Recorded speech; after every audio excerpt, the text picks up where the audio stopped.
What's going on YouTube? Back with another video. So today I'm here to talk about my top 5 favorite MCU films.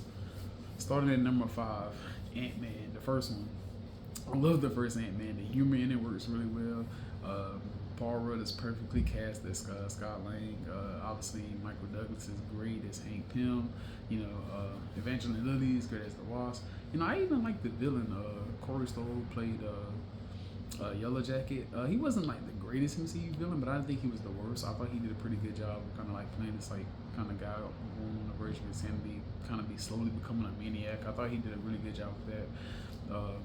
The fight scenes were really well done. Obviously, the chemistry with Scott and his daughter is really good. And then I'm a sucker for heist films, and that's essentially what Ant-Man is. It's a heist film, so I really enjoyed it. And Michael Pena, he's so funny in that movie.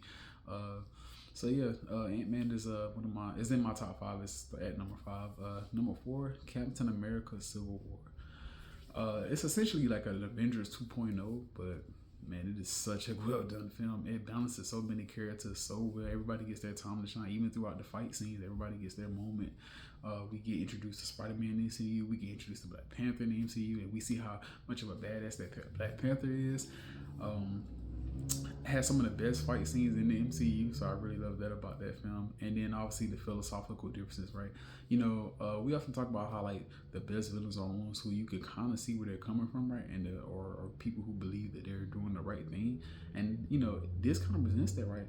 But as far as like Team Cap, Team Iron Man, neither side is really wrong. You can make an argument. You can see how both sides would feel the way they feel.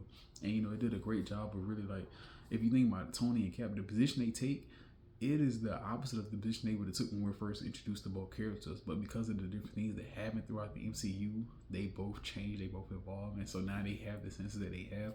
And that philosophical difference is just awesome to see that growth, that development. And at the end of the day, these are two people who are trying to do the right thing. And I know a lot of people don't have a lot of great things to say about the villain in that film. Zemo, played by Daniel Bruhl. But for one, I'm a big Daniel Bruhl fan. I think he's a phenomenal actor, and I thought he did a really good job as Zemo. Number 3, The First Avengers. The First Avengers had so much to live up to, and it exceeded expectations. The Hulk really got the shine in the MCU. Really got the shine in that film, and the Hulk is one of my favorite MC superheroes. He's definitely up there for me, and he really gets the shine in that film. Cap gets to do his thing. We really get to see Cap starting to lead the Avengers, and so I love that about it. And the best thing about the First Avengers is that every time I watch it, it feels like it's the first time, and that's why I love that film so much.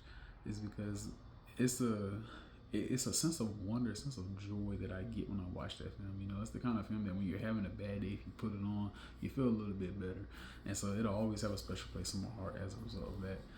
At number 2, I'm going to go Avengers: Infinity War. Again, another film that had a lot to live up to, and again, it exceeded expectations. Thanos is such a phenomenal villain. Josh Brolin really killed it, and he delivered the goods with that role. Again, everybody got their time to shine in that film, obviously, and it took a lot of guts for them to end that film with the hero winning, or excuse me, the villain winning, but they did. We see Thanos smiling on a grateful universe. He delivered on his promise, man. But I was watching a breakdown of it, and one thing, John Campia, it was his spoiler discussion of it, and he mentioned like how much Thanos sacrificed, to achieve his goal. A goal that he thought was ultimately saving the world. He didn't view what he done as mass genocide, right? He viewed it as saving the planet. And again, as I just mentioned, the best villains are the ones who think they're doing the right thing. And we really see how devoted Thanos was to what he thought was saving the planet, saving life, and how much he was willing to sacrifice, which makes him one of the all-time great villains, in my opinion. Certainly the greatest villain in the MCU, and I think he's right up there with Heath Ledger's Joker. I think he should get talked about with some of cinema's all-time great villains, not just superhero villains, but some of the all-time great villains in cinema history. The fight scene, Thor coming in Wakanda. Oh man, I love that scene. I still watch that, and it gets me hyped. I love that scene. Obviously, the banter between all the different characters, because we see a lot of MCU characters that had never been introduced to each other before. We see them interact with each other for the first time. You got Peter Quill interacting with Iron Man. You got Thor interacting with the Guardians. You know, so we see a lot of characters that normally wouldn't have met. We see them interact, and it is hilarious, and it just pays off in dividends. So I really love that film. Which leads me to number one, and I'm sure you can guess it, and that would be Endgame. And Endgame, there's not many perfect films. Endgame might be on that list in my opinion. Man, Endgame, and one of the things I really love about Endgame is that when they release the trailers for it, the trailers don't really show anything, you know. And I love the fact that they didn't put anything in the trailers because it made that payoff so great. We finally, get to hear Cap say "Avengers Assemble," and they had teased it a couple times, and I was like kind of upset. The first couple times they teased like that, I think they teased at the end of Ultron. I was like, oh, I really want to hear him say it, you know.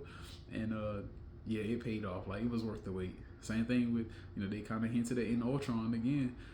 They hinted at Cap being able to lift Mjolnir, but we never see him do it. And it didn't make sense, right? I'm like, Cap should be able to do it, you know. But again, that payoff for him doing it and going up against Thanos. Oh my god!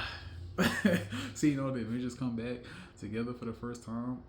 Oh man, yeah, it was Endgame, man. In the theater I was there, people just started clapping, and it's a 3-hour film, and really, most of the action doesn't take place to the last hour of the film, but that 3 hours goes by so quick. Even when there isn't any action, it's just the banter, them coming up with the plan, how everything, how the team was formed together.